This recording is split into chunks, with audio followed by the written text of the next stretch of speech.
আমি যেই আয়াতে কারিমা আপনাদের সামনে তেলাওয়াত করেছি, এই আয়াতের ভিতরে আল্লাহ তাবারক ওয়া তাআলা দুইটি বিষয়ের দিকে ইঙ্গিত করেছেন। বলুন তো, যেই আয়াতে কারিমা তেলাওয়াত করেছি, এই আয়াতের ভিতরে আল্লাহ তাআলা কয়টি বিষয়ের দিকে ইঙ্গিত করেছেন? সকলেই কথা বলুন, কয়টি বিষয়? আমি কিন্তু সেই বহুদূর ঢাকা থেকে এসেছি, কাজী আমার আলোচনার প্রেক্ষিতে আপনাদের কথাবার্তার আওয়াজ যত বেশি হবে, আমার আলোচনাও তত প্রাণবন্ত হবে। কাজী আমার আলোচনাতে আপনারা একটু কথাবার্তা বলতে রাজি আছেন তো ইনশাআল্লাহ? আমার আলোচনাটা অনেকটা দরস এবং তাদরিসের মতো। যেহেতু মাইকের সামনে বসেছি আর যেহেতু আপনারা আমার সামনে, এই জন্য আমার আলোচনাকে আপনাদের শুনতে হবে ছাত্র হিসেবে, আর আমাকে মানতে হবে ওস্তাদ হিসেবে। আর ওস্তাদ ছাত্র যখন ক্লাসে করে বা ক্লাসে বসে, ওস্তাদ শুধু একাই কথা বলে না, ছাত্ররাও কথা বলে। ছাত্ররাও কথা বলে। ছাত্ররা কথা বললে কি ফায়দা?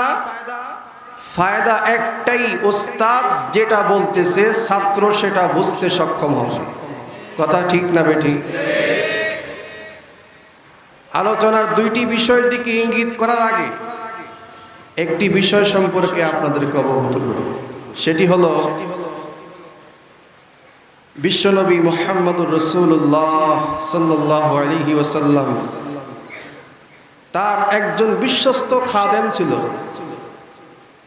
সেই খাদেমের নাম ছিল হযরত আনাস রাদিয়াল্লাহু তাআলা। বলুন তো দেখি, রাসূলের খাদেমের নাম কি ছিল? সকলে কথা বলুন, কি ছিল?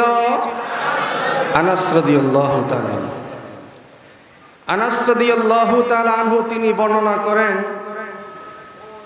রাসূলুল্লাহ সাল্লাল্লাহু আলাইহি ওয়াসাল্লাম তিনি ইরশাদ করেছেন, ও সাহাবীরা, তোমরা জান্নাতের বাগানে বিচরণ করো।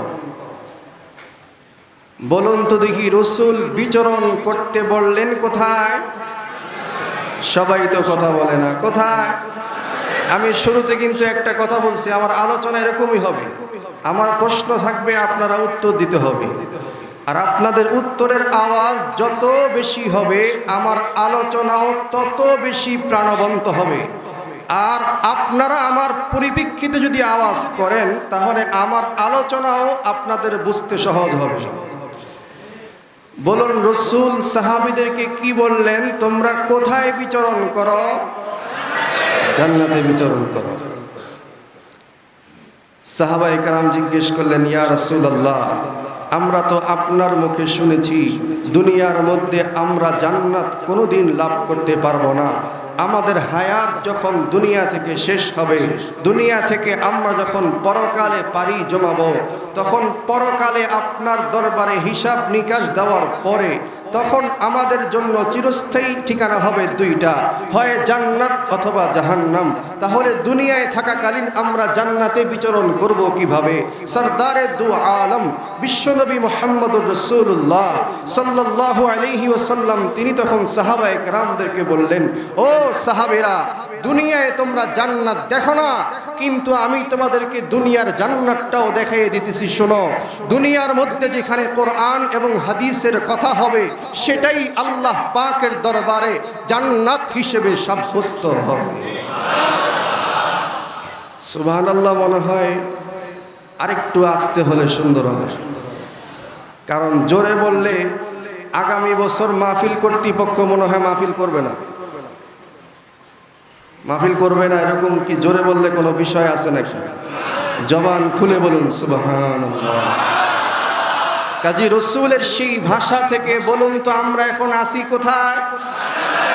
এই জান্নাতে আসার ব্যবস্থাপনা যারা করে দিল, তাদের প্রতি আপনারা খুশি না নারাজ? আর আপনারা যে আসতে পারলেন, আল্লাহ তাআলাও যে সেই তৌফিক আপনাদেরকে দিলেন, খুশি না বেজার? কাজী খুশি আছেন যেহেতু আখিরি মোনাজাত শেষ করে সকলে যাবেন তো ইনশাআল্লাহ। কাজী আমার প্রাথমিক আলোচনা মনে থাকলে বলুন তো দেখি, আমি যেই আয়াতে কারিমা আপনাদের সামনে তেলাওয়াত করেছি, বলুন তো সেই আয়াতে কয়টি দিক নির্দেশনা রয়েছে? কয়টি? দুইটি। খুব ভালো করে বুঝতে হবে। আলোচনার প্রথম অংশ বুঝতে সক্ষম হলে দ্বিতীয় বিষয় বুঝতে সক্ষম হবেন, দ্বিতীয় বিষয় বুঝতে সক্ষম হলে তৃতীয় বিষয় বুঝতে সক্ষম হবেন। আর আমার আলোচনার আজকে মূল বিষয়বস্তুই হলো তিনটি। মূল বিষয়বস্তু কোন তিনটি? এই তিনটি বলার আগে আমি এই আয়াতের মধ্যে যেই দুই দিকে আল্লাহ তাআলা ইঙ্গিত করেছেন সেই দুই দিকটা আপনাদের সামনে স্পষ্ট করি। আল্লাহ তাআলা এই আয়াতের মধ্যে সর্বপ্রথম যে বিষয় বলেছেন সেই বিষয়টি হলো আল্লাহ পাকের হক সম্পর্কে। বলুন তো কার হক সম্পর্কে? কার হক? আল্লাহ।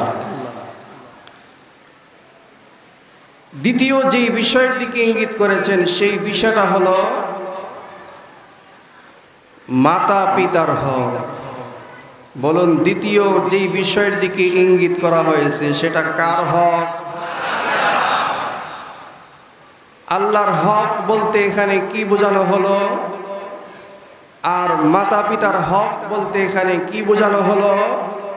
এই বিষয়টি আমাদের সর্বপ্রথম বুঝতে হবে। আল্লাহর হক সম্পর্কে এখানে বলা হলো মানুষ যাতে আল্লাহ তাআলার ইবাদত করে, কারণ মানুষকে সৃষ্টি করা হয়েছে একমাত্র ইবাদতের জন্য। কাজেই মানুষের আবদিয়ত, মানুষের দাসত্ব এটা একমাত্র প্রকাশিত হয় মানুষের ইবাদতের মাধ্যমে। কাজেই আল্লাহ পাকের হক সম্পর্কে আমরা কি জানলাম? আল্লাহ পাকের হক হলো একমাত্র ইবাদত করব কার? একমাত্র ইবাদত করব কার? আল্লাহ। এই আল্লাহ পাকের হকের পরেই বান্দার হক সবচেয়ে গুরুত্বপূর্ণ। আর বান্দার হকের মধ্যে সবচেয়ে গুরুত্বপূর্ণ হলো মা বাবার হক। এবার বুঝতে হবে মা বাবার হক বলতে কি বোঝায়। আল্লাহ তাআলার হক সম্পর্কে বুঝলাম একমাত্র আল্লাহর ইবাদত করা। এখন বুঝতে হবে আল্লাহর ইবাদতের পরে বান্দার হকের মধ্যে সর্বশ্রেষ্ঠ হক হলো মা বাবার হক। এখন বুঝতে হবে মা বাবার হক বলতে কি বোঝায়। وَقَضَى رَبُّكَ أَلَّا تَعْبُدُوا إِلَّا إِيَّاهُ وَقَضَى رَبُّكَ أَلَّا تَعْبُدُوا إِلَّا إِيَّاهُ وَبِالْوَالِدَيْنِ إِحْسَانًا إِمَّا يَبْلُغَنَّ عِندَكَ الْكِبَرَ أَحَدُهُمَا أَوْ كِلَاهُمَا فلا تقل لهما أف ولا تنهرهما وقل لهما قولا كريما واخفض لهما جناح الذل من الرحمة واخفض لهما جناح الذل من الرحمة وقل رب ارحمهما كما ربياني صغيرا। এই আয়াতের মধ্যে আল্লাহ তাআলা বান্দার হকের মধ্যে সবচেয়ে গুরুত্বপূর্ণ হক মা বাবার হক, এই মা বাবার হক সম্পর্কে আল্লাহ তাআলা আলোচনা করেছেন। মা বাবার হক কি? আল্লাহ তাআলা এই আয়াতের মধ্যে বলেন মা বাবার হক হলো 6টি। বলুন মা বাবার হক কয়টি? 1 নম্বর আল্লাহ তাআলা বলেন মা বাবার সাথে সৎ ব্যবহার করতে হবে। ওয়াবিল ওয়ালিদাইনি ইহসানা 1 নম্বর হক।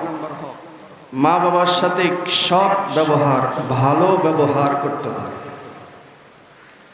বলুন, 1 নাম্বার মা বাবার প্রতি আমাদের কি হক? মা বাবার সাথে ভালো ব্যবহার করতে হবে না খারাপ ব্যবহার করতে হবে?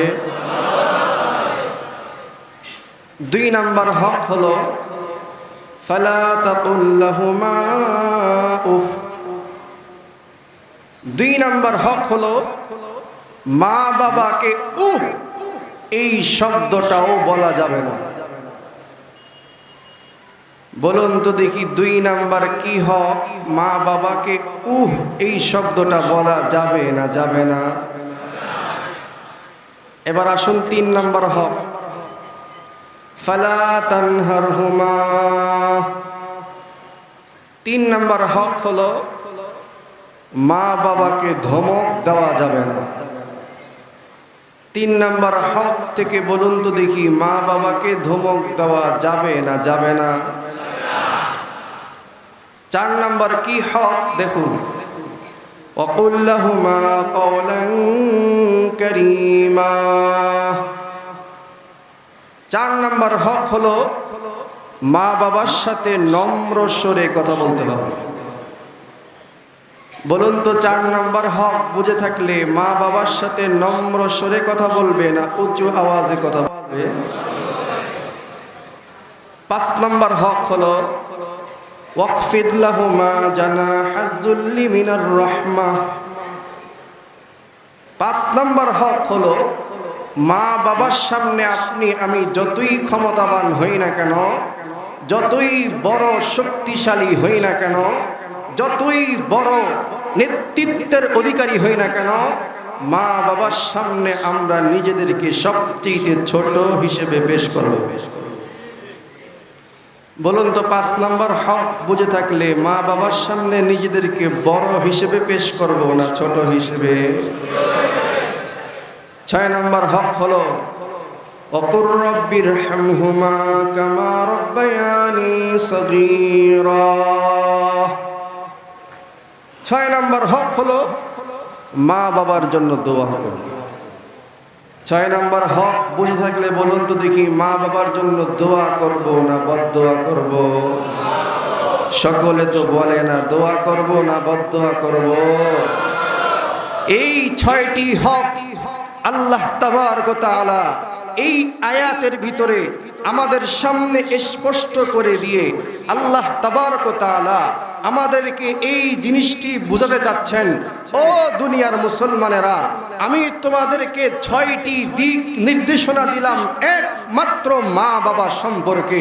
এর কারণ হলো মা বাবার হক আমি আল্লাহ তাআলার কাছে যেরকম বেশি, কাজেই সেই মা বাবার হক তোমরাও বেশি করে আদায় করো। সুবহানাল্লাহ, একটু আসতে বলেন। কাজী আল্লাহ পাকের সাউন্ডটা কমে গেল কোন ভাই? সাউন্ডটা কমে গেল। কাজী আমাদের এই আয়াতের পরিপ্রেক্ষিতে আমরা কি বুঝলাম? আল্লাহ তাবারক ওয়া তাআলা এই আয়াতের মধ্যে মা বাবার হক সম্পর্কে আমাদেরকে বুঝালেন। হক সম্পর্কে 6টি দিক নির্দেশনা দিয়ে আল্লাহ কি বুঝালেন? আল্লাহ এটাই বুঝালেন যে মা বাবার শ্রেষ্ঠত্ব, মা বাবার মর্যাদা আমি আল্লাহ তাআলার কাছে অনেক বেশি।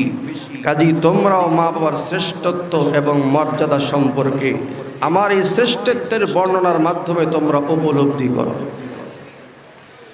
কাজী কোরআন থেকে আমরা কি পেলাম?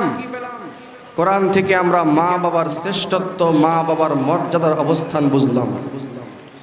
কাজী এই অবস্থান বোঝার পরে আমার আলোচনার যে মূল 3টি বিষয়, এই 3টি বিষয় আপনাদেরকে বুঝতে হবে। এতটুকুন ছিল আমার আলোচনার মূল ভূমিকা। এখন বুঝতে হবে আল্লাহ তাআলা আমাদেরকে 6টি দিক নির্দেশনা দিয়ে আল্লাহ তাবারক ওয়া তাআলা মা বাবার সম্মান মর্যাদা আমাদেরকে বুঝিয়েছেন। কাজী মা বাবার মর্যাদা সম্মান আল্লাহ যে এতটুকুন শ্রেষ্ঠ, এতটুকুন ঊর্ধ্বে আল্লাহ আমাদেরকে বুঝালেন। এই মা বাবার এই শ্রেষ্ঠত্ব থেকে আমাদের 3টি বিষয় বোঝার আছে। 1 নাম্বার বোঝার বিষয় হলো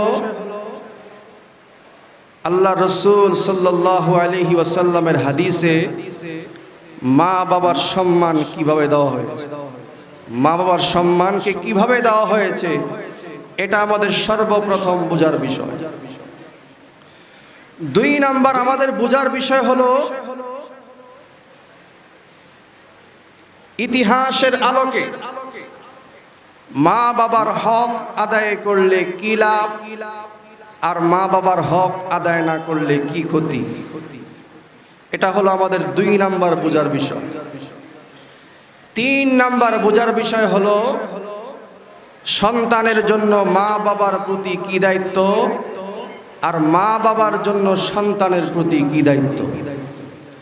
এই 3টি বিষয় আমার এই মূল ভূমিকা থেকে আপনাদের সামনে আলোচনা পেশ করব। কাজেই আমরা সর্বপ্রথম বিষয়ের দিকে চলে যাই।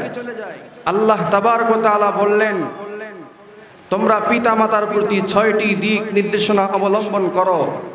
কাজেই এই 6টি দিক নির্দেশনা অবলম্বন করার বিধান আল্লাহ তাআলা দিয়ে কোরআনের মধ্যে আল্লাহ তাআলা মা বাবার শ্রেষ্ঠত্ব বুঝিয়েছেন।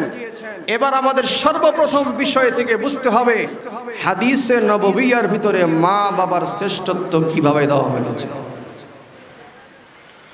মুহতারাম হাজিরিন, সরদারে দু আলম মুহাম্মদুর রাসূলুল্লাহ সাল্লাল্লাহু আলাইহি ওয়াসাল্লামের অসংখ্য হাদিসের মধ্যে মা বাবার শ্রেষ্ঠত্ব সম্পর্কে আলোচনা করা হয়েছে। যেই আলোচনাগুলো যদি আমরা উপলব্ধি করতে পারি, যেই আলোচনাগুলোকে যদি আমরা গভীর জ্ঞান দিয়ে, গভীর কান দিয়ে, মনোযোগ দিয়ে শ্রবণ করতে পারি, ও দুনিয়ার মুসলমানেরা, তাহলে আমাদের জীবন যে সার্থক হবে এতে বিন্দুমাত্র কোনো সন্দেহ নাই, বিন্দুমাত্র কোনো সন্দেহ নাই। কি সেই আলোচনা?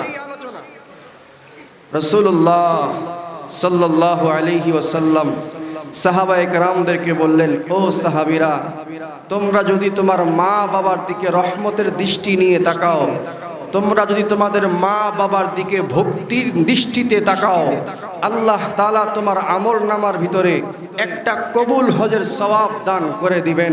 সাহাবায়ে কেরাম তখন রাসূলকে জিজ্ঞেস করলেন, ইয়া রাসূলুল্লাহ, আমরা যদি আমাদের মা বাবার দিকে 100 বার তাকাই, তাহলে আল্লাহ তাআলা কি আমাদেরকে 100 বার কবুল হজের সওয়াব দান করে দিবেন কিনা?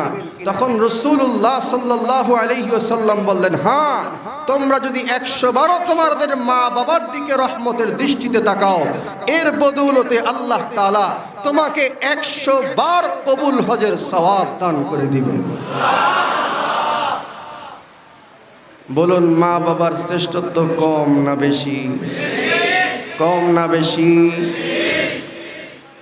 وعن أبي هريرة رضي الله عنه أنه قال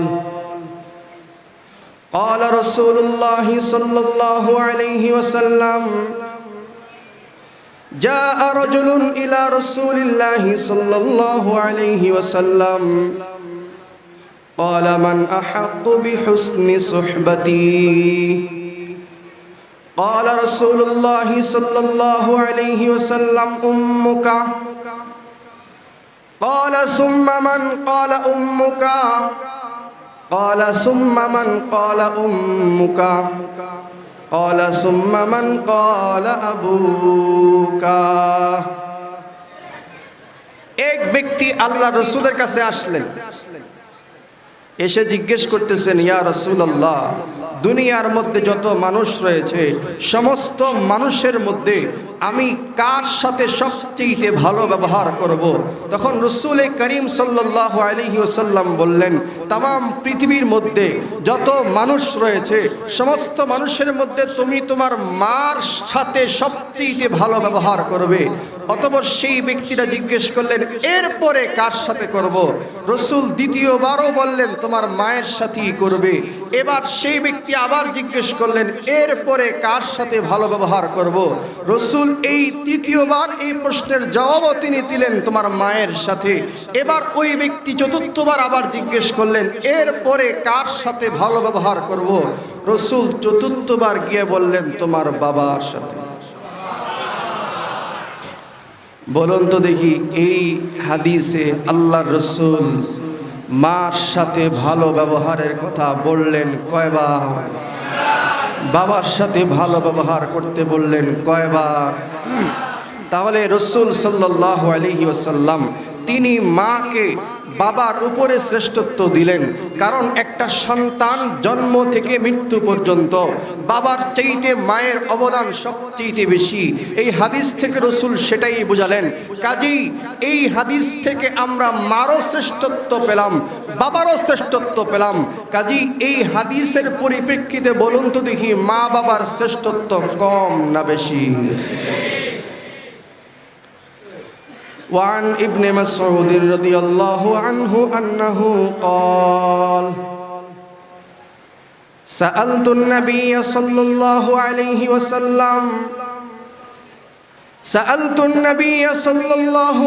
وسلم أي العمل أحب إلى الله أي العمل أحب إلى الله قال رسول الله صلى الله عليه وسلم الصلاة على وقتها قال ثم أي قال رسول الله صلى الله عليه وسلم بر الوالدين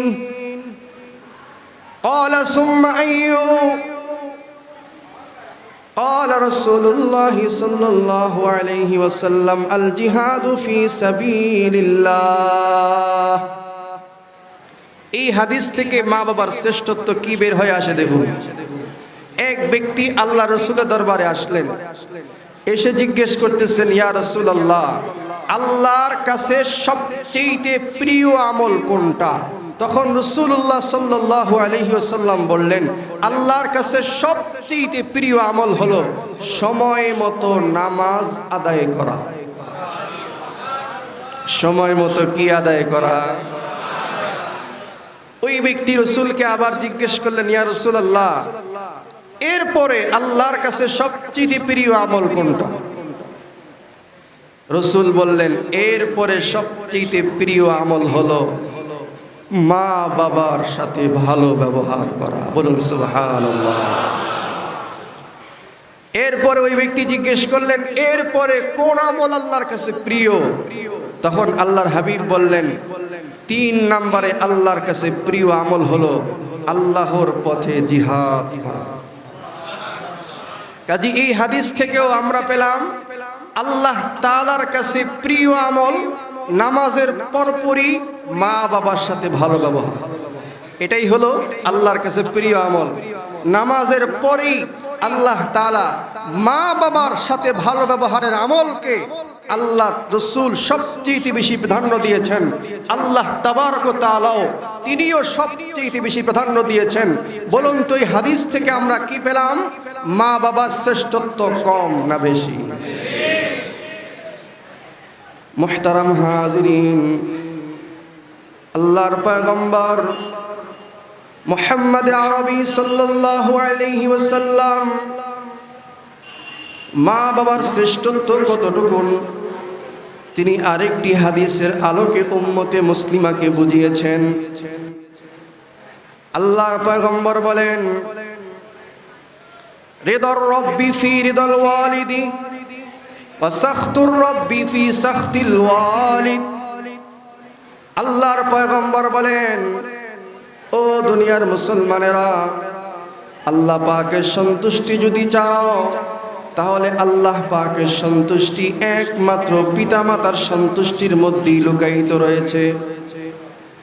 আল্লাহ পাকের অসন্তুষ্টি যদি চাও তাহলে পিতামাতার অসন্তুষ্টির মধ্যেই আল্লাহ পাকের অসন্তুষ্টি লুকিয়ে রয়েছে।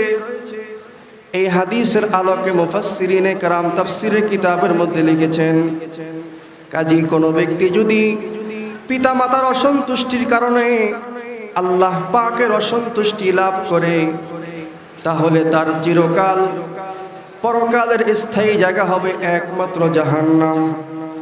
আর যদি দুনিয়ার বুকে কেউ পিতামাতার সন্তুষ্টি করার কারণে আল্লাহ পাকের সন্তুষ্টি অর্জন করে তাহলে পরকালে তার চিরস্থায়ী জায়গা হবে একমাত্র জান্নাত।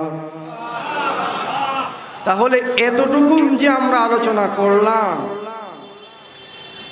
আমি আপনাদের সামনে এই আলোচনার সারমর্ম জিজ্ঞেস করব, ছাত্র হিসেবে সকলকে উত্তর দিতে হবে। এই যে যতগুলো হাদিস পেশ করলাম, সমস্ত হাদিসের আলোকে আমাকে দুইটা প্রশ্নের জবাব দেন। একটা প্রশ্ন হলো, আমরা যদি মা বাবার সাথে ভালো ব্যবহার করি,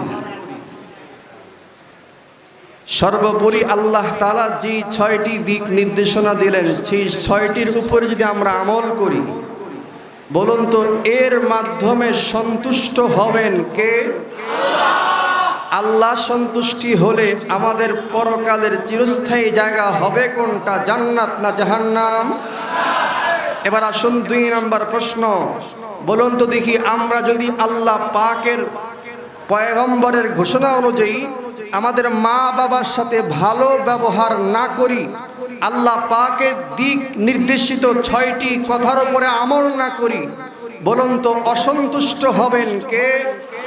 আর আল্লাহ যদি অসন্তুষ্ট হন, আমাদের পরকালের চিরস্থায়ী জায়গা কোনটা, জান্নাত না জাহান্নাম? এই বিষয়টি হাদিসের মধ্যে আল্লাহর হাবিব আমাদেরকে বুঝিয়েছেন। এবার আমাদের বুঝতে হবে, মা বাবার সাথে ভালো আচরণ করলে এত পরিণাম, জান্নাত ছাড়া আর কোনো পরিণাম নাই। এবার দেখুন, যে ব্যক্তি মা বাবার সাথে ভালো ব্যবহার করবে না, তার কি পরিণাম রয়েছে? রাসূলুল্লাহ সাল্লাল্লাহু আলাইহি ওয়াসাল্লাম তিনি সাহাবায়ে কেরামদেরকে একদিন আরজ করলেন, ও সাহাবীরা, ও সাহাবীরা, আমি তোমাদেরকে সবচেয়ে বড় একটা গুনাহ সম্পর্কে কি বলবো?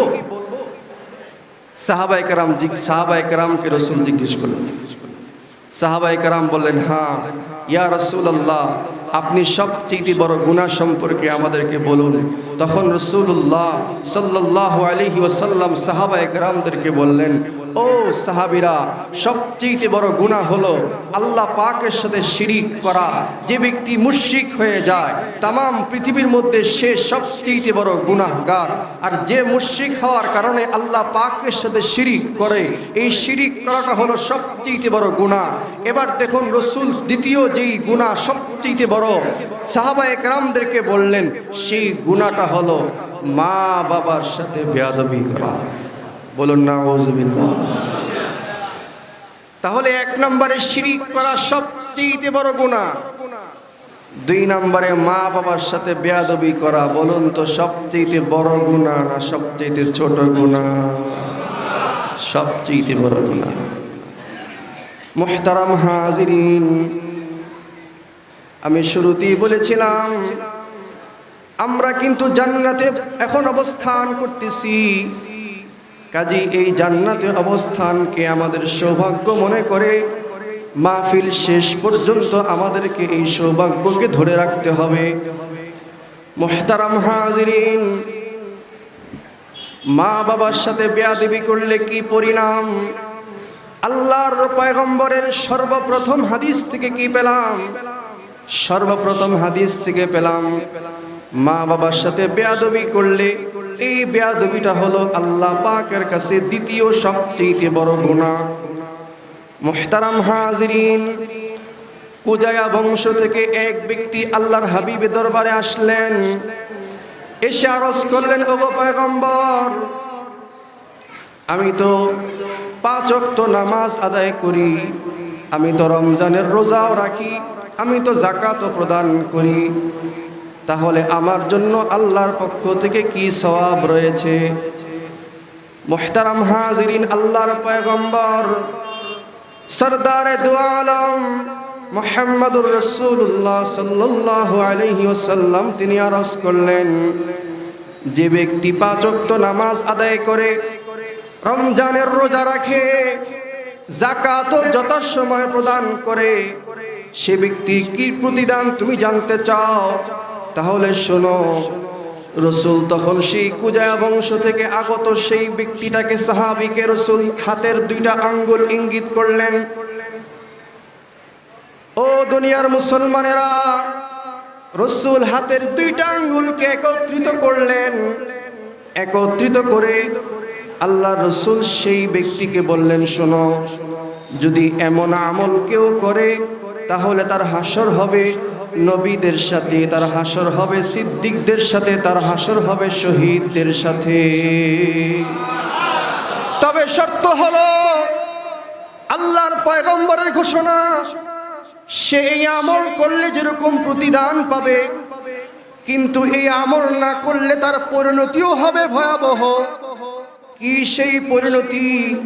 আল্লাহর হাবিব বলেন, তবে শর্ত হলো সে মা বাবার নাফরমানি করতে পারবে না। মা বাবার নাফরমানি করতে পারবে না। যদি করে, তার হাসর নবীদের সাথে হবে না, তার হাসর শহীদদের সাথে হবে না, তার হাসর সিদ্দিকিনদের সাথে হবে না। তাহলে এদের সাথে হাসর না হলে নিঃসন্দেহে বলা যায় তার হাসর হবে ফেরাউনের সাথে, তার হাসর হবে নমরুদের সাথে, তার হাসর হবে কারুনের সাথে, তার হাসর হবে সাদ্দাদের সাথে, তার হাসর হবে দুনিয়ার বুকে সমস্ত বেঈমানদের সাথে। ঈমানদারদের সাথে সেই ব্যক্তির কখনো হাসর হতে পারে না। কত বড় হুঁশিয়ারি! মুহতারাম হাজিরিন, এজন্যই আল্লাহ পাকের চূড়ান্ত ঘোষণা, ওয়াকাদা রাব্বুকা আল্লা তা'বুদু ইল্লা ইয়্যাহ ওয়া বিল ওয়ালিদাইনি ইহসানা ইম্মা ইয়াবলুগান্না ইনদাকাল কিবারা আহাদুহুমা আও কিলাহুমা ফালা তাকুল লাহুমা উফফিন ওয়ালা তানহারহুমা وقل لهما قولا كريما واخفض لهما جناح الذل من الرحمة وقل رب ارحمهما كما ربياني صغيرا। ও দুনিয়ার মুসলমানেরা, সর্বপ্রথম বিষয়ের সারমর্ম আমরা কি বুঝলাম? আমাদের সেই সারমর্ম মাথার মধ্যে ঢুকাতে হবে। সর্বপ্রথম সারমর্ম থেকে কোরআন এবং হাদিসের মধ্যে মা বাবার শ্রেষ্ঠত্ব মর্যাদা আমরা পেয়েছি, আমরা বুঝেছি। মা বাবার শ্রেষ্ঠত্ব এতই ঊর্ধ্বে, আমরা সর্বোপরি এটাই উপলব্ধি করতে পারলাম, যদি মা বাবার সাথে ভালো ব্যবহার করা হয়, সর্বোপরি আল্লাহ পাকের সেই চূড়ান্ত 6টি নির্দেশ যদি মানা হয়, তাহলে একমাত্র আমাদের সর্বশেষ পরিণতি হবে জান্নাত। আর যদি এর বিপরীত যদি আমাদের কর্ম হয়, যদি 6টি নির্দেশনা যদি আমরা অবলম্বন না করি, যদি মা বাবার সাথে বেয়াদবি নাফরমানি করি, তাহলে আমাদের হাসর তো নবীদের সাথে, সিদ্দিকিনদের সাথে, শহীদদের সাথে হবে না, বরং এদের সাথে হাসর না হওয়ার কারণে পরকালে আমাদের চূড়ান্ত ঠিকানা হবে একমাত্র জাহান্নাম। এতটুকুন আলোচনা সর্বপ্রথম বিষয়। এই বিষয় থেকে আমাকে একটা জিনিসের স্বীকারোক্তি সকলকেই দিতে হবে, আমরা কি জান্নাতে যেতে চাই না জাহান্নামে যেতে চাই? কারা কারা জান্নাতে হাত উঠান তো। আল্লাহু আকবার। আল্লাহ সকলকে কবুল করুন। জান্নাতে যাওয়ার সর্বপ্রথম বিষয় থেকে যে পদ্ধতি বললাম, এই পদ্ধতি আমরা সকলে আমল করব তো ইনশাআল্লাহ। এবার আসুন 2 নাম্বার বিষয়, ইতিহাস কি বলে। এতক্ষণ তো গেল কোরআন হাদিস কি বলে, এবার আমাদের বুঝতে হবে ইতিহাস কি বলে। ইতিহাস, মা বাবার সাথে ভালো ব্যবহার করলে ইতিহাস কি বলে, আর মা বাবার সাথে খারাপ ব্যবহার করলে ইতিহাস কি বলে। এই বিষয়টি আমাদের 2 নম্বরে বুঝতে হবে। 3 নম্বরের সর্বশেষ আমরা শিক্ষা নিয়ে ঘরে ফিরব। সেই শিক্ষাটা হলো এই মা বাবার প্রতি আমাদের দায়িত্ব কি, আর আমরা যারা মা বাবা হয়ে গেছি আমাদের জন্য সন্তানের প্রতি দায়িত্ব কি।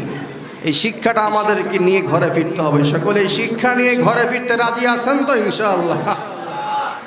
আল্লাহ কবুল করুন। এখন 2 নম্বরে বুঝতে হবে ইতিহাস কি বলে। মুহতারাম হাজিরিন, আল্লাহ তাবারক ওয়া তাআলা तमाम পৃথিবীকে সৃষ্টি করেছেন। সেই আল্লাহ তাআলার কাছে 2টা ফোঁটা সবচেয়ে বেশি দামি। কয়টা ফোঁটা? কথা বলে না, আবার সবাই ঝিমাই গেল নাকি? কয়টা ফোঁটা? কথা না বললে আমি আলোচনা শেষ করে দিই, দোয়া করে দিই।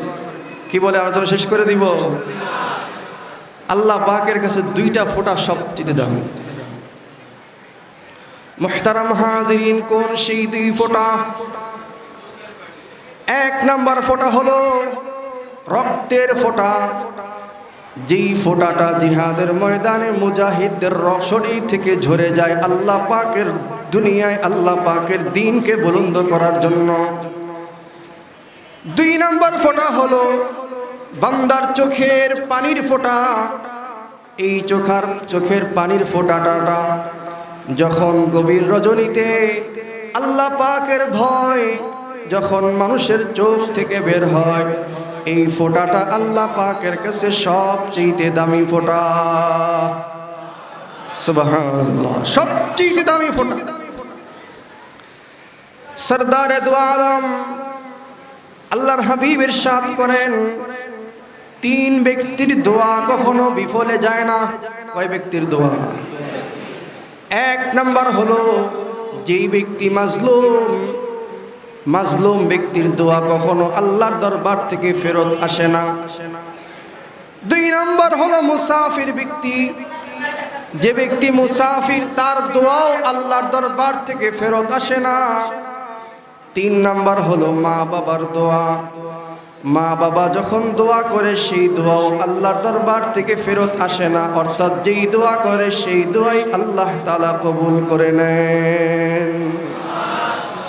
মুহতারাম হাজিরিন, আল্লাহর পয়গম্বর হযরত মুসা আলাইহিস সালাতু ওয়াস সালাম, তার বিশেষ একটি বৈশিষ্ট্য হলো আল্লাহর পয়গম্বর তিনি আল্লাহ পাকের সাথে তিনি সরাসরি তুর পাহাড়ে কথা বলতে পারতেন। আল্লাহর পয়গম্বরের এই বৈশিষ্ট্য নিয়ে আল্লাহর পয়গম্বর মুসা আলাইহিস সালাতু ওয়াস সালাম একবার আল্লাহকে জিজ্ঞেস করতেছেন, আল্লাহ, জান্নাতে আমার সাথে কে থাকবে? আমি তাকে একটু দেখতে চাই। মুহতারাম হাজিরিন, আল্লাহর পয়গম্বর মুসা আলাইহিস সালাতু ওয়াস সালামকে বললেন, ওগো পয়গম্বর, অমুক গ্রামে অমুক শহরে তুমি যাও, সেখানে গিয়ে দেখবে একটা কসাই ব্যক্তি রয়েছে, সেই কসাই ব্যক্তিটাই তোমার সাথে জান্নাতে থাকবে। মুহতারাম হাজিরিন, আল্লাহর পয়গম্বর মুসা আশ্চর্য হয়ে গেলেন, একজন কসাই আমার সাথে জান্নাতে সাথী হবে। আল্লাহর পয়গম্বর মুসা আলাইহিস সালাতু ওয়াস সালাম তিনি ভাবলেন, এই কসাই ব্যক্তিটা কোন আমল করে, এই আমল সম্পর্কে আমাকে একটু জানতে হবে। মুহতারাম হাজিরিন, আল্লাহর পয়গম্বর মুসা আলাইহিস সালাতু ওয়াস সালাম সেই কসাই ব্যক্তির খোঁজে পাশের শহরে চলে গেলেন। তার কাছে গিয়ে সারা দিন তার কাছে থাকলেন, কিন্তু এমন কোন বিশেষ কোন আমল আল্লাহর পয়গম্বরের চোখে পড়ে নাই যেই আমলের কারণে এই ব্যক্তিটা মুসা আলাইহিস সালাতু ওয়াস সালামের সাথে জান্নাতে সাথী হতে পারে। ওই ব্যক্তিটা সন্ধ্যাবেলা বাড়ির দিকে রওনা করলো। আল্লাহর পয়গম্বর মুসা আলাইহিস সালাতু ওয়াস সালাম সেই কসাই ব্যক্তির পিছু নিলেন, সে কি আমল করে সেই আমলটা দেখার জন্য। মুহতারাম হাজিরিন, আল্লাহর পয়গম্বর যখন তার পিছু পিছু তার বাড়িতে পৌঁছলেন, তখন দেখলেন এই কসাই ব্যক্তিটা স্ত্রী সন্তানের সাথে কোনো কথাবার্তা না বলে সরাসরি একটা ঘরে চলে গেলেন। সেই ঘরে একটা বৃদ্ধা মহিলা রয়েছে। আল্লাহর পয়গম্বর দেখলেন এই ব্যক্তিটা সেই ঘরে গিয়ে সেই বৃদ্ধা মহিলার হাত ধুয়ে দিল, হাত ধুয়ে তার মুখ ধুয়ে দিল, মুখ ধুয়ে এই বৃদ্ধা মহিলার মুখে খাবার তুলে দিল। মুহতারাম হাজিরিন, আল্লাহর পয়গম্বর সব কিছু আড়ালে থেকে লক্ষ্য করতেছেন। এবার দেখলেন আল্লাহর পয়গম্বর মুসা আলাইহিস সালাতু ওয়াস সালাম দেখলেন ওই বৃদ্ধা মহিলাটা খাবার শেষে আল্লাহ পাকের দরবারে হাত উঠিয়েছে। আল্লাহ পাকের দরবারে হাত উঠিয়ে বলতেছেন, আল্লাহ, আমার এই যেই ছেলেটা আমার জন্য খাবারের ব্যবস্থা করে দিল, আল্লাহ তুমি মেহেরবানি করে এই ছেলেটাকে দুনিয়াতে তুমি সবচেয়ে সুখে শান্তিতে রাখিও। আর একটা দোয়া তোমার কাছে করি, সেই দোয়াটি হলো আল্লাহ, ও আল্লাহ, আমার এই ছেলে যখন মৃত্যুবরণ করবে তখন তুমি আমার এই মৃত্যুবরণকারী ছেলেটার জান্নাত এই জামানার পয়গম্বর মুসা আলাইহিস সালাতু ওয়াস সালামের সাথে করে দিও। মুহতারাম হাজিরিন, আল্লাহর পয়গম্বর এই দোয়া দূর থেকে, আড়ালে থেকে, গোপনে সব কিছু প্রত্যক্ষ করতেছিলেন। দোয়া যখন শেষ হয়ে গেল, আল্লাহর পয়গম্বরের বুঝতে বাকি রইল না এই বৃদ্ধা মহিলাটা হলো এই কসাই ব্যক্তির জন্মদাতা মা। কসাই ব্যক্তিটাকে তখন আল্লাহর পয়গম্বর কি জিজ্ঞেস করে দেখুন, ও দুনিয়ার মুসলমানেরা, কোন দিক থেকে বয়ান করব? আল্লাহর পয়গম্বর মুসা আলাইহিস সালাতু ওয়াস সালাম সেই কসাই ব্যক্তিকে জিজ্ঞেস করতেছেন, ভাই, তোমার মা যে তোমার জন্য দুটি দোয়া করলো, এই দুটি দোয়ার কোন দোয়া আল্লাহ তাআলা তোমার কবুল করেছেন কিনা আমাকে খুলে বলো। মুহতারাম হাজিরিন, কসাই ব্যক্তিটা বললেন, হ্যাঁ, দুইটা দোয়ার একটা দোয়া আল্লাহ কবুল করেছেন, কিন্তু আরেকটা দোয়া কবুল করেছেন কিনা আমি তো এখনো সেটা জানি না। আল্লাহ তাআলা দুনিয়ার মধ্যে আমাকে সবচেয়ে বেশি সুখে শান্তিতে রেখেছেন, আরাম আয়েশে রেখেছেন। আমার কাছে মনে হয় আমার চাইতে দুনিয়ার মধ্যে সুখে শান্তিতে আরাম আয়েশে আর তো কেউ নাই। কিন্তু আমার মা যে দ্বিতীয় যে বিষয়ে দোয়া করেছেন, এই বিষয়টি, এই দোয়াটি আল্লাহ কবুল করেছেন কিনা আমি জানি না। আমার মার দ্বিতীয় দোয়ার অংশ হলো মুসা আলাইহিস সালাতু ওয়াস সালামের সাথে যাতে আমি জান্নাতে থাকতে পারি। কিন্তু আমি জান্নাতে মুসার সাথে থাকতে পারবো কিনা এই দোয়া আল্লাহ কবুল করেছেন কিনা আমি তো জানি না। ও দুনিয়ার মুসলমানেরা, আল্লাহর পয়গম্বর মুসা আলাইহিস সালাতু ওয়াস সালাম এবার সেই কসাই ব্যক্তিকে বললেন, ভাই শোনো, আমি হলাম আল্লাহর পয়গম্বর মুসা, তোমার মা তোমার জন্য দ্বিতীয় যে দোয়াটি করেছে আল্লাহ তাআলাও সেই দোয়াটি কবুল করেছেন। সাক্ষী হলাম আমি স্বয়ং পয়গম্বর মুসা। কেমন সাক্ষী? আমি আল্লাহ তাবারক ওয়া তাআলাকে তুর পাহাড়ে জিজ্ঞেস করেছি, আল্লাহ আমার সাথে জান্নাতে কে থাকবে? আল্লাহ তাআলা তোমার নামটাই বলেছে। কাজে আমি আজকে এই জিনিসটি জানতে পারলাম তোমার নামটা আল্লাহ তাআলা কেন বলেছে। আমি জানলাম আল্লাহ তাআলা এই জন্যই বলেছে তুমি তোমার মায়ের খেদমত করেছো, এই জন্য মা তোমার জন্য আমার সাথে জান্নাতে থাকার দোয়া করেছে। এই জন্য এই তোমার মায়ের দোয়ার বদৌলতে আল্লাহ তাআলা তোমাকে আমি মুসার সাথে জান্নাতে থাকার সুযোগ তৈরি করে দিয়েছে। পয়গম্বর মুসা জান্নাতে তার সাথী কসাই, কার দোয়ার বদৌলতে? কার দোয়া? মুহতারাম হাজিরিন, আবু ইসহাক রহমাতুল্লাহি আলাইহি উপমহাদেশের ভিতরে সবচেয়ে বড় একজন বুজুর্গ ছিলেন। আবু ইসহাক রহমাতুল্লাহি আলাইহি তার এক মুরিদ একবার স্বপ্ন দেখল, তার পীর আবু ইসহাক রহমাতুল্লাহি আলাইহির দাড়িখানা হীরার টুকরা হয়ে গিয়েছে। স্বপ্ন যখন দেখল, ভোরবেলা সে তার পীরের দরবারে চলে আসলো। পীর হলেন আবু ইসহাক রহমাতুল্লাহি আলাইহি। আবু ইসহাক রহমাতুল্লাহি আলাইহির কাছে এসে আরজ করতে লাগলেন, ওগো পীর, আমি স্বপ্ন দেখেছি আপনার দাড়ি মোবারকটা হীরার টুকরায় পরিণত হয়ে গিয়েছে। মুহতারাম হাজিরিন, আবু ইসহাক রহমাতুল্লাহি আলাইহি স্বপ্নের বৃত্তান্ত শুনে তিনি সেই স্বপ্নের ব্যাখ্যা করলেন। কোন সেই ব্যাখ্যা? আবু ইসহাক রহমাতুল্লাহি আলাইহি বললেন, শোনো, আমি গতকাল আমার এই দাড়িখানা দিয়ে আমি আমার জন্মদাতা মায়ের পাখানা মুছে দিয়েছিলাম, মায়ের পায়ের মধ্যে পানি লেগেছিল। আমি আবু ইসহাক রহমাতুল্লাহ আলাইহি মায়ের পানিকে, পায়ের পানিকে আমি আমার মুখের দাড়ি দিয়ে সেই পানিকে মুছে দিয়েছিলাম। দাড়ি দিয়ে মায়ের পায়ের পানিকে মুছে দেওয়ার কারণে আল্লাহ তাবারক ওয়া তাআলার কাছে আমার দাড়ির সম্মান হীরার টুকরার মতো হয়ে গিয়েছে। ও মুসলমানেরা, দাড়ি দিয়ে মায়ের পা মুছে দিয়েছে, সেই দাড়ির মর্যাদা আল্লাহ তাবারক ওয়া তাআলার কাছে হীরার টুকরার চাইতেও বেশি হয়ে গিয়েছে। সেই মা বাবা। ও মুসলমানেরা, ইতিহাস কি বলে দেখুন, ইতিহাস কি বলে দেখুন।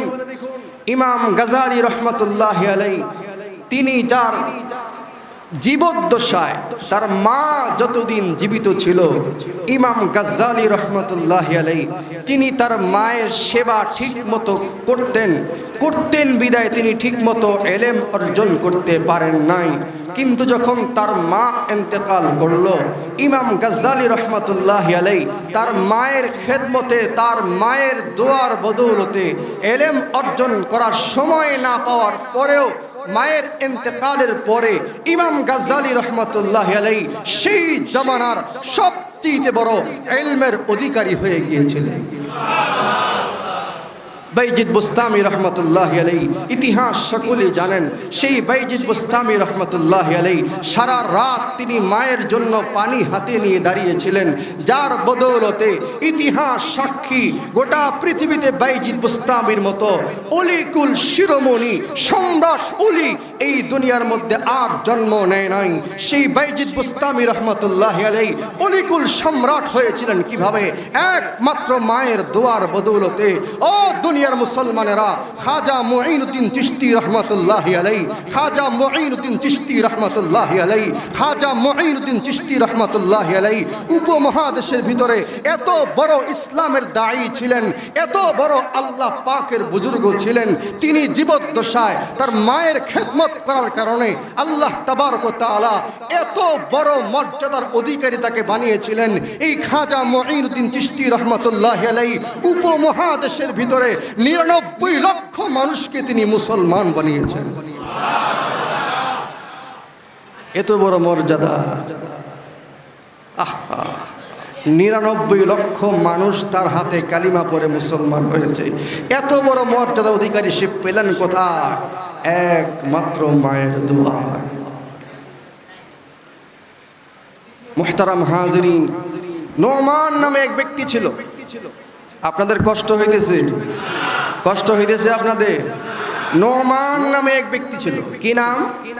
নোমান। কি নাম? নোমান। তার ছেলের নাম ছিল সাবেত। কি নাম ছিল ছেলের নাম? সাবেত। এই নোমান তার ছেলে সাবেতকে যখন বৈবাহিক বন্ধনে আবদ্ধ করলেন, এই ছেলের ঘরে সন্তান হচ্ছিল না। অনেক দিন অতিবাহিত হয়ে গেল, কিন্তু সন্তান জন্ম নেয় না। তার স্ত্রীর গর্ভে সন্তানও আসে না। তখন সেই জামানার আল্লাহ রাসূলের একজন সাহাবী ছিলেন হযরত আলী রাদিয়াল্লাহু তাআলা। কি নাম? হযরত আলী রাদিয়াল্লাহু তাআলা। হযরত আলী রাদিয়াল্লাহু তাআলা আনহু তখন নোমান ভাবলেন, আমি আমার ছেলে সাবেতকে নিয়ে আলী রাদিয়াল্লাহু তাআলা আনহু দরবারে যাই, তার কাছে গিয়ে দোয়া প্রার্থনা করি। আলী রাদিয়াল্লাহু তাআলা আনহু যদি দোয়া করেন, তাহলে সেই দোয়ার বদৌলতে হতে পারে আমার ছেলের ঘরে সন্তান আসবে। ও দুনিয়ার মুসলমানেরা, মনোযোগ দিয়ে শুনুন, কোন ছেলে কি হয়ে যায়, কিসের কারণে কি হয়ে যায়।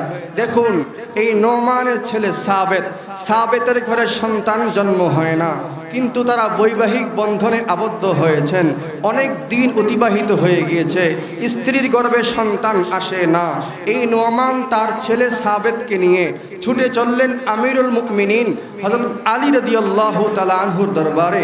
আলী রাদিয়াল্লাহু তাআলা দরবারে গিয়ে আরজ করলেন, ইয়া আমিরুল মুমিনিন, ইয়া আমিরুল মুমিনিন, হে আল্লাহর রাসূলের সাহাবী, আমার ছেলে হলো এই যে সাবেত, এই সাবেতের ঘরে সন্তান জন্ম হচ্ছে না, আপনি একটু আল্লাহ পাকের দরবারে দোয়া করে দিন যাতে আমার এই ছেলের ঘরে সন্তান জন্ম নেয়, যাতে আমার এই ছেলের স্ত্রী গর্ভে সন্তান চলে আসে। হযরত আলী রাদিয়াল্লাহু তাআলা বললেন, আমি একা দোয়া করব কেন, আপনি তার জন্মদাতা বাবা যেহেতু সাথে আছেন, আপনিও দোয়া করুন, আপনি আমি দুইজনে একসাথে দোয়া করি। আমার মুসলমান ভাইয়েরা, সেই আলী রাদিয়াল্লাহু তাআলা আনহু সেই নোমানের ছেলে সাবেতকে সাথে নিয়ে, এবং নোমান এই সাবেতের জন্মদাতা বাবা নোমানকে সাথে নিয়ে আল্লাহ পাকের দরবারে হাত উঠালেন দোয়া করার জন্য। উদ্দেশ্য হলো সেই সাবেতের ঘরে যাতে সন্তান জন্ম নেয়। এই দোয়ার মধ্যে অংশগ্রহণ করলো কে? আল্লাহ রাসূলের সাহাবী। এই দোয়ার মধ্যে অংশগ্রহণ করলো কে? এই সাবেতের জন্মদাতা বাবা নোমান। এই নোমান আর আলী রাদিয়াল্লাহু তাআলা আনহু আল্লাহ পাকের কাছে এই আবেদন করলেন, আল্লাহ এই সাবেতের ঘরে সন্তান জন্ম দাও। এই দোয়ার বদৌলতে আল্লাহ তাবারক ওয়া তাআলা এই সাবেতের ঘরে একজন সন্তানকে প্রেরণ করলেন। এই সন্তান যখন দুনিয়ায় ভূমিষ্ঠ হলো, এই সন্তানের নামকে বাবার নামের সাথে মিল রেখে নোমান রাখা হলো। তাহলে বংশ পরম্পরায় তার নাম হয়ে দাঁড়ায় নোমান ইবনে সাবেত ইবনে নোমান। এই নোমান বড় হয়ে সেই পিতা আর আলী রাদিয়াল্লাহু তাআলা আনহুর দোয়ার বদৌলতে তার মাকাম কোথায় গিয়েছিল দেখুন। একটা বার সেই জিনিসটি গভীর উপলব্ধি দিয়ে শুনুন। এই নোমান ইবনে সাবেত ইবনে নোমান তার মাকাম তার বাবা আর আলী রাদিয়াল্লাহু তাআলা আনহুর দোয়ার কারণে এতই উর্ধে গিয়েছিল, আল্লাহ রাসূলের সেই খাদেম সাহাবী আনাস রাদিয়াল্লাহু তাআলা আনহুর সাথে এই নোমানের সাক্ষাৎ হয়েছিল। আল্লাহ রাসূলের সেই সাহাবী থেকে এই নোমান ইলম অর্জন করেছেন, বিদ্যা অর্জন করেছেন, জ্ঞান অর্জন করেছেন, সোহবত অর্জন করেছেন, পাণ্ডিত্য অর্জন করেছেন। পাণ্ডিত্য অর্জন করে এই নোমান ইতিহাসের বিখ্যাত চারজন ইমামের একজন ইমামে পরিণত হয়েছেন। আর তিনি হলেন ইমামে আজম আবু হানিফা রাহমাতুল্লাহি আলাইহি। উপমহাদেশের ভিতরে যত চারজন বিখ্যাত ইমাম, আমরা যেই ইমামের অনুসরণ করি ইমামে আজম আবু হানিফা, তার ইতিহাস তালাশ করে দেখুন, তার নামটাই হলো নোমান আর তার বাবার নাম হলো সেই নোমান। নোমানের ঘরের ছেলে হলো সাবেত, সাবেতের ঘরের ছেলে হলো নোমান। এই নোমান ইবনে সাবেত ইবনে নোমান বড় হয়ে বাবার দোয়ার বদৌলতে এই আনাস রাদিয়াল্লাহু আনহু থেকে ইলম অর্জন করে এই উম্মতে মুসলিমার জন্য 13 লক্ষ মাসআলা তৈরি করেছে। কত লক্ষ মাসআলা? কার দোয়ার বদৌলতে? বাবা। কার দোয়া? বাবা। ও দুনিয়ার মুসলমান, এই বাবার দোয়ার বদৌলতে কি হতে পারে দেখলেন তো? মার দোয়ার বদৌলতে কি হতে পারে দেখলেন তো? সামান্য দাড়ি হীরার টুকরায় পরিণত হয়ে যায়। তাহলে মার দোয়ার কি দাম? যেই ঘরে সন্তান জন্ম নেয় না, সেই সন্তান জন্ম নিয়ে উম্মতে মুসলিমার জন্য 13 লক্ষ মাসআলা বের করে। কিসের বদৌলত? বাবার দোয়ার বদৌলত। ও মুসলমানেরা, যেই ব্যক্তি মুসা আলাইহিস সালাতু ওয়াস সালামের সাথে জান্নাতে থাকার কোনো যোগ্যতা নাই, অথচ সে জান্নাতে থাকার যোগ্যতা অর্জন করলো কিভাবে? একমাত্র মায়ের দোয়ার বদৌলত। মুহতারাম হাজিরিন, সর্বশেষ একটি ইতিহাসকে উদ্ধৃতি করে আমি আমার সর্বশেষ আলোচনার বিষয়বস্তুর দিকে চলে যাব। মা বাবার সাথে হক আদায় করলে কি পরিণতি?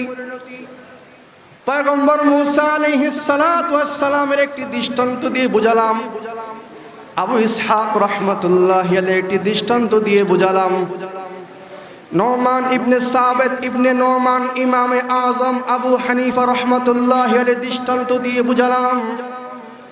এবার আসুন আমরা বুঝি মা বাবার সাথে বেয়াদবি করলে কি পরিণাম, ইতিহাস কি বলে।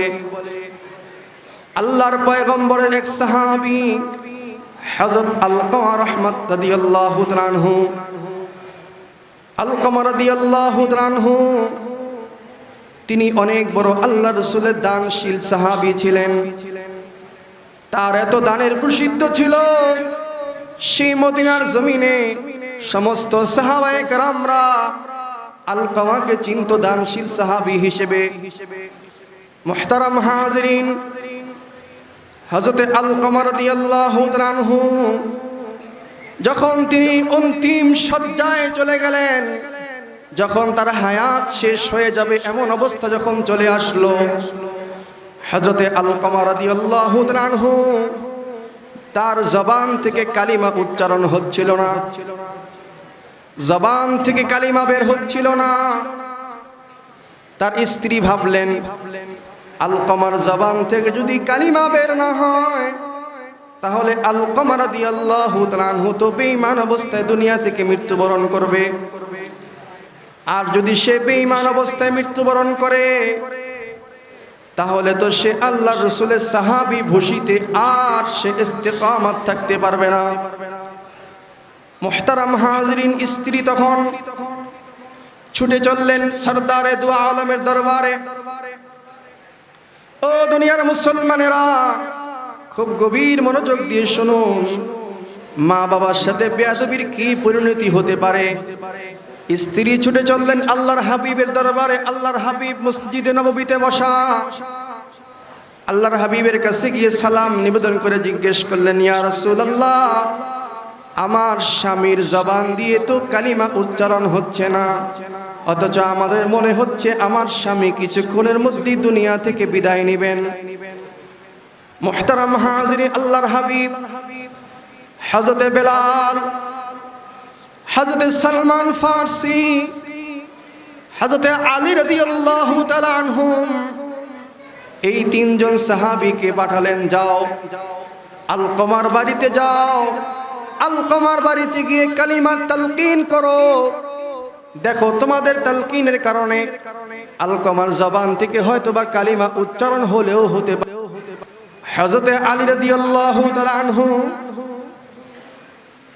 হযরতে বেলালকে ডাক দিলেন, বেলাল, এখনই আল্লাহর রাসূলের দরবারে তুমি আবার যাও, গিয়ে বলো, ইয়া রাসূলুল্লাহ, আমরা তালকিন করেও তো আলকামার জবান থেকে কালিমা বের করতে পারতেছি না। মুহতারাম হাজিরিন, হযরতে আলকামা রাদিয়াল্লাহু তাআলা আনহু সেই অবস্থা। আর হযরতে আলী রাদিয়াল্লাহু তাআলা আনহুর এই বক্তব্যকে সাথে নিয়ে বেলাল ছুটে চললেন মদিনায় আল্লাহর রাসূলের দরবারে। আল্লাহর রাসূলের দরবারে গিয়ে বললেন, ইয়া রাসূলুল্লাহ, আমরা তিনজন সাহাবী তালকিন করেও তো আলকামার জবান থেকে কালিমা বের করতে পারতেছি না। মুহতারাম হাজিরিন, আল্লাহর হাবিব বেলালকে জিজ্ঞেস করলেন, বেলাল, এই আলকামার ঘরে তার মা বাবা জীবিত আছে কিনা?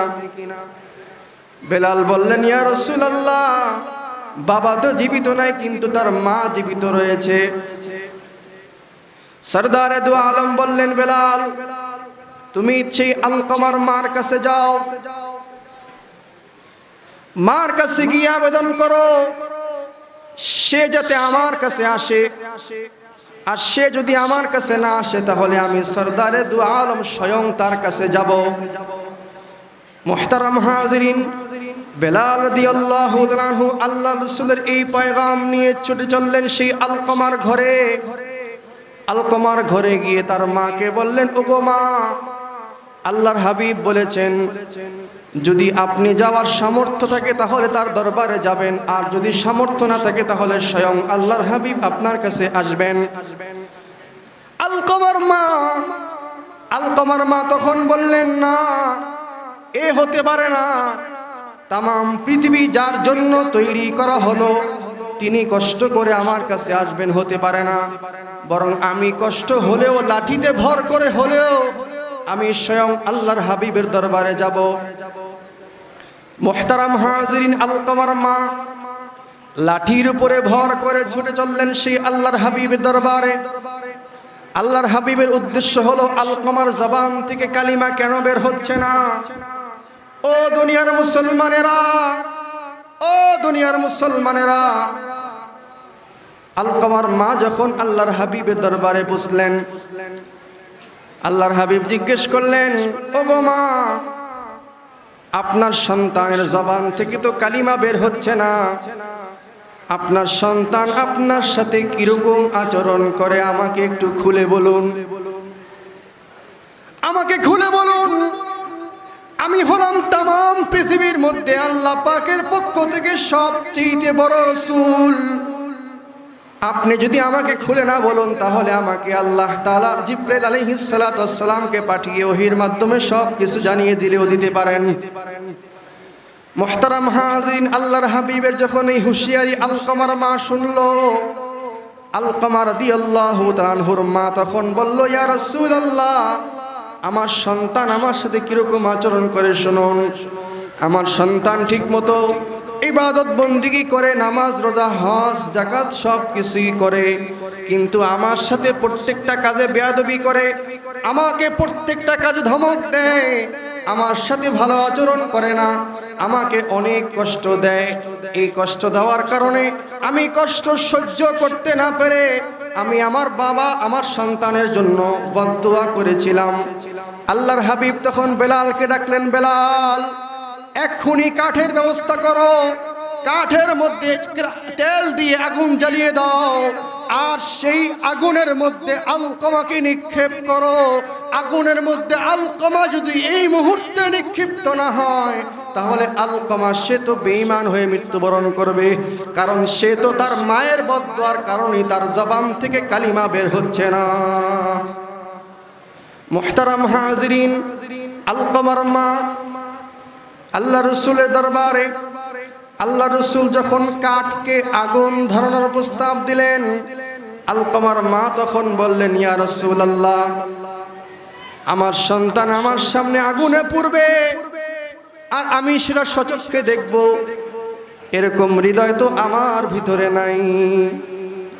আমার সন্তান আগুনে পুড়বে, আমি সেটা সচক্ষে অবলোকন করব, এরকম মায়া, এত মায়া সন্তানের প্রতি আমার, আমি এটা কিভাবে সহ্য করব? আল্লাহর হাবিব বললেন, তাহলে তুমি যদি সহ্য করতে না পারো তাহলে তোমার সন্তান তোমার সাথে যেই বেয়াদবি করেছে আর তুমি যেই বদদুয়া করেছো সেই বদদুয়াকে তুমি ফিরিয়ে নাও, তুমি তোমার সন্তান আলকমাকে মাফ করে দাও। মুহতারাম হাজিরিন, আলকমা রাদিয়াল্লাহু তাআলা আনহুর মা আল্লাহ রসুলের সেই প্রস্তাব পেয়ে তখন তার সন্তান বেয়াদবি করার পরেও তাকে মাফ করে দিলেন, তার বদদুয়াকে তিনি ফিরিয়ে নিলেন। ফিরিয়ে নেওয়ার পরে আল্লাহর হাবিব এবার বেলালকে বললেন, বেলাল, এবার তুমি আলকমার ঘরে যাও, দেখো আলকমা এবার কালিমা পড়ে কিনা। মুহতারাম হাজিরিন, হযরত বেলাল রাদিয়াল্লাহু তাআলা আনহু আল্লাহ রাসূলের প্রস্তাব নিয়ে ছুটে চললেন, দৌড়ে দৌড়ে সেই আলকমার ঘরে। আলকমার ঘরে গিয়ে যখন পৌঁছলেন, আলকমা রাদিয়াল্লাহু তাআলা আনহু তখন দেখতে পারলেন বেলাল দেখতেছেন আলকমা লা ইলাহা ইল্লাল্লাহু মুহাম্মাদুর রাসূলুল্লাহ এই কালিমা পড়তে পড়তে দুনিয়া থেকে বিদায় নিয়েছে। ও মুসলমানেরা, মার সাথে বেয়াদবি করেছে, মা বদদুয়াও করেছে, পরিণতি কি হয়েছিল? মরণের সময় কালিমা নসিব হচ্ছিল না। আবার যখন মা বদদুয়া ফিরিয়ে নিলেন, যখন সন্তানকে মাফ করে দিলেন, বিনিময়ে কি হলো? সন্তান তখন কালিমা পড়ে ঈমানের সাথে মৃত্যুবরণ করল। তাহলে মুফাসসিরিনে কেরাম এই ঘটনার উদ্ধৃতি দিয়ে লিখেছেন, যদি কেউ মা বাবার সাথে নাফরমানি বেয়াদবি করে, আল্লাহ পাকের সেই ৬টি দিক নির্দেশনা যদি কোনো মুসলমান না মানে, তাহলে এমনও হতে পারে তারও মৃত্যুর সময় কালিমা নসিব হবে না। কালিমা নসিব না হলে সে বেঈমান অবস্থায় মৃত্যুবরণ করবে। আর যদি সে আল্লাহ পাকের নির্দেশনা অনুযায়ী ৬টি বিষয় অবলম্বন করে, তাহলে সে কালিমা নিয়ে ঈমান অবস্থায় মৃত্যুবরণ করবে। وَقَضَى رَبُّكَ أَلَّا تَعْبُدُوا إِلَّا إِيَّاهُ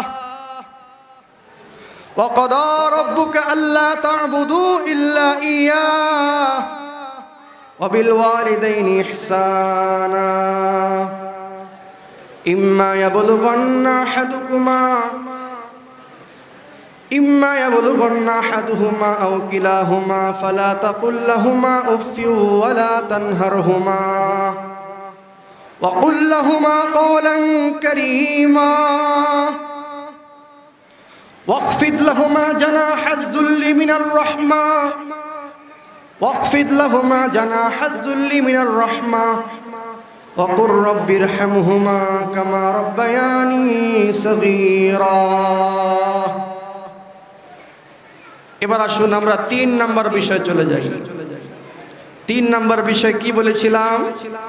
মা বাবার প্রতি সন্তানের কি দায়িত্ব, আর সন্তানের প্রতি মা বাবার কি দায়িত্ব। এই সর্বশেষ এই শিক্ষাটা আমরা নিতে প্রস্তুত আছি তো ইনশাআল্লাহ? কারা কারা প্রস্তুত আছি? আল্লাহ কবুল করুন। এই শিক্ষাটা নিয়ে আমরা আখিরি মোনাজাত করে ঘরে ফিরবো। আল্লাহ সকলকে কবুল করুন, বলুন আমিন। আমাদের বুঝতে হবে, আমাদের যাদের মা বাবা আছে কিংবা নাই, অনেকের আছে অনেকের নাই, তাহলে এই মা বাবার প্রতি আমাদের কি দায়িত্ব? সর্বপ্রথম বুঝতে হবে, যদি মা বাবা জীবিত হয় তাহলে এক ধরনের দায়িত্ব, আর মা বাবা যদি জীবিত না হয় তাহলে আরেক ধরনের দায়িত্ব। জীবিত হলে কি দায়িত্ব, সেই ভূমিকার কথাটাই। ওয়াকাদা রাব্বুকা আল্লা তা'বুদু ইল্লা ইয়্যাহু ওয়া বিল ওয়ালিদাইনি ইহসানা। মুহতারাম হাজিরিন, জীবিত মা বাবার প্রতি 1 নাম্বার দায়িত্ব হলো সেই মা বাবার সাথে ভালো ব্যবহার করতে হবে। ইম্মা ইয়াবলুগান্না আহাদুহুমা আও কিলাহুমা ফালা তাকুল লাহুমা উফ। 2 নাম্বার দায়িত্ব হলো সেই মা বাবা যদি উহ শব্দ করে এমন কোনো কাজ করাও যাবে না, এবং সেই মা বাবার প্রতি উহ শব্দটাও বলা যাবে না। ওয়ালা তানহারহুমা। 3 নাম্বার দায়িত্ব হলো সেই মা বাবাকে কখনো ধমক দেওয়া যাবে না। 4 নাম্বার দায়িত্ব হলো ওয়াকুল লাহুমা কওলান কারীমা। 4 নাম্বার দায়িত্ব হলো সেই মা বাবার সাথে নম্র স্বরে কথা বলতে হবে। মুহতারাম হাজিরিন, 5 নাম্বার দায়িত্ব কি? ওয়াখফিদ লাহুমা জানাহাজ যুল্লি মিনার রাহমা। 5 নাম্বার দায়িত্ব হলো সেই মা বাবার সামনে নিজেকে সবচেয়ে নতভাবে পেশ করতে হবে। 6 নাম্বার দায়িত্ব হলো ওয়াকুর রব্বির হামহুমা কামা রব্বায়ানি সগীরা। মা বাবার জন্য রব্বির হামহুমা কামা রব্বায়ানি সগীরা বলে দোয়া করতে হবে। কাজে যাদের মা বাবা জীবিত আছে এই 6টা কাজ করার জন্য প্রস্তুত আছি তো ইনশাআল্লাহ? এবার দেখুন, যাদের মা বাবা জীবিত নাই তাদের জন্য কি করণীয়? তাদের জন্য আল্লাহ রাসূল সাল্লাল্লাহু আলাইহি ওয়াসাল্লাম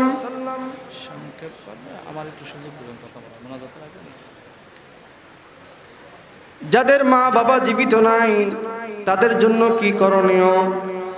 রাসূলুল্লাহ সাল্লাল্লাহু আলাইহি ওয়াসাল্লাম হাদিস শরীফের মধ্যে ইরশাদ করেন, 1 নাম্বার করণীয় হলো তার জন্য সবচেয়ে বেশি বেশি দোয়া করা। দোয়ার ভাষাও আল্লাহ তাআলা শিখিয়ে দিয়েছেন, রব্বির হামহুমা কামা রব্বায়ানি সগীরা।